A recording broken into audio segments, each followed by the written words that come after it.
ओम शांति। बाबा ने कहा है, हम बच्चे कौन हैं बाबा के? सच्चे सच्चे ब्राह्मण बच्चे। बाबा को कौन प्रिय लगते हैं? जो सच्चे सच्चे ब्राह्मण बच्चे। तो वे बच्चे कौन होते हैं? एक तो मुखवंशावली और दूसरे मुखवंशावली। बाबा दो तरह के ब्राह्मण बताते हैं, एक शाश्वती, दूसरे पुष्करणी ब्राह्मण। तो बाबा कहते हैं ये दोनों ब्राह्मण जातियों में ब्राह्मण होते हैं, लेकिन हम कर्म से ब्राह्मण बने तो कर्म श्रेष्ठ, तभी ब्राह्मण कहलाएंगे सच्चे सच्चे। तो हमारा सुबह से अमृत वेले से लेकर किस प्रकार हुआ? अमृत वेले हम उठे बाप की याद में, स्नान आदि करके हमें मुरली सुनना, फिर बाप की याद में ही हम भोजन बनाएं, खाएं, दूसरों को भी खिलाएं।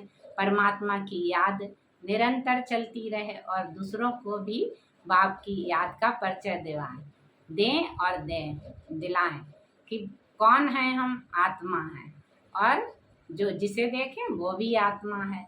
तो हमारा काम क्या है ब्राह्मणों का? कि हम एक बाप को याद करें और दूसरा ब्रह्म मुहूर्त में उठें, तीसरा ब्रह्मा भोजन करें, चौथा हम बाप का सबको परिचय दें कि बाप कौन है, कैसे आया और क्या करता है। ये ब्राह्मणों का लक्ष्य है, सबको बताना। हम अपने को आत्मा समझ दूसरे को भी आत्मा देखने का प्रयत्न करें।